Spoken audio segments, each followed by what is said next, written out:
Tô Te Convidando, que era um microquadro dentro do teu quadro de agenda cultural. Ele foi ideia de quem? Ele foi uma ideia que a Globo tinha e você adaptou? Ou eu foi peguei isso? lá do Rio. Eu fiquei um tempo lá no Rio, conhecendo, e duas coisas que eu peguei de lá, mas eu adaptei pra cá. O Tô Te Convidando lá eram atores famosos que estavam em cartaz com peças no Rio e eles gravavam um convite. E aí, o que eu fiz aqui? Eu normalmente chamava as pessoas que não tinham imagens da peça. Porque essa coisa da imagem também foi melhorando, né? Porque antes não se fazia a imagem no celular. Eu já mandei pra Globo, pra você, DVD, um trecho de 2 minutos da peça. Então a gente tinha que ter o trabalho de pré-editar para mandar o DVD junto com o release impresso. Isso eu estou falando antes do e-mail, estou falando do começo dos anos 2000. Você chegou a mandar fax? Fax não, mas o DVD isso eu lembro claramente. Tinha muita gente que mandava fax, a agenda cultural faltava. Então chegava assim um bolo de fax para mim, que é que as coisas. Quando eu comecei a fazer, eu estou falando de ano 2000, dos anos 2002. Que foi quando a Isadora nasceu e quando eu fui para a agenda cultural. E parece absurdo, mas não é, gente. Eu lembro que a gente já tinha um orçamento dos espetáculos, assim, comprar DVD e DVD editados. Aí para já divulgar, queimava um monte, mas um monte era assim, mandava para Globo, SBT sazonalmente tinha alguma coisa e Record. Minha briga dentro da Globo era primeiro que antes tinha aquela qualidade da imagem. Até começar a internet do jeito que é hoje, não podia se colocar uma imagem que não fosse com padrão Globo de qualidade, que era uma imagem limpa e tudo. Então, às vezes eu recebia uma imagem bem rococó, e eu colocava. E aí o povo da engenharia vinha em cima de mim, meu Deus, você pode colocar isso lá. Aí aqui eu percebi que vários grupos não tinham, você falava, tem que mandar a imagem. Então a gente não tem. Se eu queria divulgar um grupo que precisava aparecer e não tinha como, eu tinha que proporcionar isso. Eu acho genial. Eu comecei a gravar Tô Te Convidando contigo, porque tem vários formatos. Tinha Tô Te Convidando que a gente ia, eram 2 minutos por semana, tinha a oportunidade de ir lá na TV, na sala de vídeo, gravar.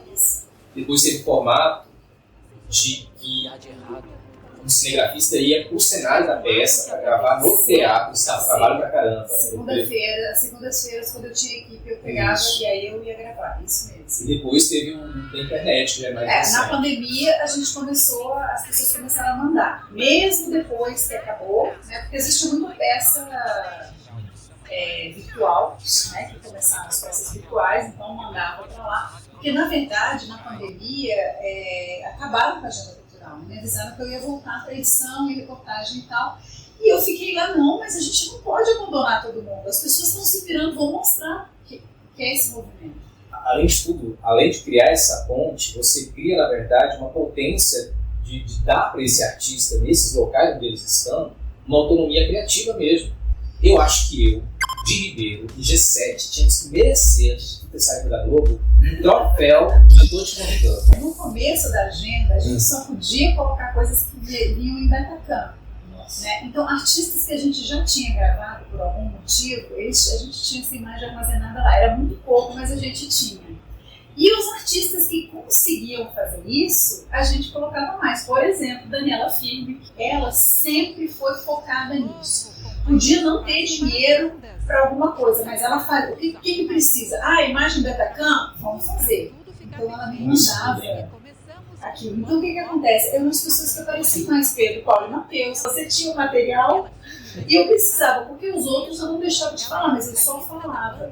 E na televisão, a imagem fala tudo. Né? Eu lembro que o Hugo Rodas, eu chamei para fazer Tô Te Convidando, ele foi lá e falou, não vou convidar ninguém, você vai me entrevistar. Que maravilha. Quem sou eu para dizer não para o Hugo Rosa? Eu falei, pois sente aí que eu vou te entrevistar. Não bastasse o Tô Te Convidando, você teve uma outra autonomia, também inspirada num projeto do Rio de Janeiro. Eu lembro de você me mandar mensagem para desenhar o programa. Foi você foi a primeira pessoa, né? Foi um vídeo do Denis Camargo. Me ajuda, por favor, a bombar isso. Rapidinho pegou. Porque eu vi lá no... Nossa, Jesus, você achou umas fotos minhas aí do século retrasado. Da TV Tupi. O programão, lá no Rio de Janeiro, foi uma época que eles começaram a perder um pouco a audiência, porque tinha que se popularizar mais. Assim. São realidades bem diferentes. Rio de Janeiro, Brasília e São Paulo. Lá no Rio de Janeiro, o programão, eles eram, por exemplo, um samba na favela.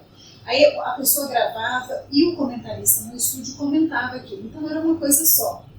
E eu já do meu lado aqui pensei, não, eu vou arrumar um jeito de botar muita gente no programa e de colocar coisas que não entravam na agenda. Por exemplo, uma feira de flores, mas que é de economia criativa e que tem cultura envolvida e que não tem nada de imagem.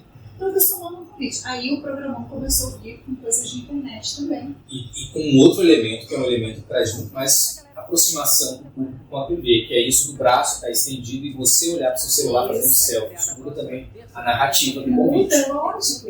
E uma coisa assim que doía muito no meu coração é quando caiu o programa. Porque eu sabia da importância que era para aquela pessoa que fez aquele vídeo se ver na TV e a comunidade dela ver aquilo também. Então, assim, a coisa mais sofrida para mim era o dia que o jornal estourava, a primeira coisa que eles tiravam era o programa.